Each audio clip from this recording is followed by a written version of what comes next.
बता दें कि बिहार में चिराग पासवान के पिता स्वर्गीय रामविलास पासवान दलितों के सबसे बड़े नेता माने जाते थे और दलितों के सबसे बड़े राजा कहे जाते थे। लेकिन उनके निधन के बाद चिराग पासवान और उनके चाचा पशुपति पारस की जो लड़ाई हुई, उसमें ये लड़ाई सबसे अहम थी कि आखिर दलितों का सबसे बड़ा नेता कौन है, दलितों का सबसे बड़ा मसीहा कौन है। लेकिन उसी बीच मुकेश सहनी की एंट्री हुई और उन्होंने कहा कि दलितों और कहीं ना कहीं निषादों के सबसे बड़े नेता वही हैं। तो बिहार में ये राजनीति काफी दिनों से चली आ रही है कि दलितों का सबसे बड़ा नेता कौन है। लेकिन क्या चिराग पासवान, जो कि दलितों के नंबर 1 नेता कहे जाते हैं, अब की बार अपने विधानसभा सीटों में से कितने सीट दलितों को देते हैं, ये काफी अहम है। और कौन से वो दलित होंगे जिनको चिराग पासवान सीट दे सकते हैं। नमस्कार, मैं हूं संजीव और आप देख रहे हैं आप तक न्यूज। अगर आप हमारे चैनल पर नए हैं तो चैनल को जरूर सब्सक्राइब कर ले। बता दें कि 2010 के चुनाव से पहले नीतीश कुमार ने बिहार में दलित और महादलित की 2 श्रेणियां बनाई थी। इसका रामविलास पासवान ने काफी विरोध किया था। हालांकि नीतीश कुमार के इस कदम के बाद से लोजपा से कोई दलित विधायक नहीं बना। लेकिन आपको बता दें कि बिहार में अनुसूचित जाति की आबादी 20% है। बिहार के नेताओं में चिराग पासवान इस जाति समूह के सबसे बड़े नेताओं में शुमार किए जाते हैं। उनके पिता रामविलास पासवान ने 1983 में दलित सेना का गठन किया। बाद में उन्होंने लोक जनशक्ति पार्टी भी बनाई। हालांकि दिलचस्प बात यह है कि इसी लोजपा से 2005 में आखिरी बार कोई दलित विधायक बना। उसके बाद के चुनाव को लोजपा से कोई भी दलित विधायक नहीं हो पाया। बता दें कि 2010 के चुनाव में लोजपा राजद के साथ गठबंधन में चुनाव लड़ रही थी। पार्टी ने 75 सीटों पर चुनाव लड़ा, लेकिन महज 3 सीटों पर जीत दर्ज की।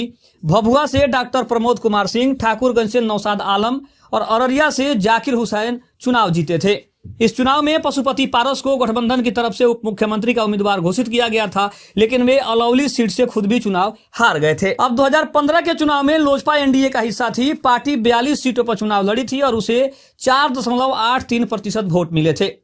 सिर्फ 2 सीट जीत पाई थी। लालगंज से राजकुमार शाह चुनाव जीते थे और गोविंदगंज से राजू तिवारी को जीत मिली थी। महागठबंधन की लहर में एनडीए की करारी हार हुई थी और उसका असर लोजपा के ऊपर भी गहरा पड़ा था। अब बात करते हैं 2020 के विधानसभा चुनाव की। तो 2020 के विधानसभा चुनाव में पार्टी एनडीए गठबंधन से बाहर आ गई।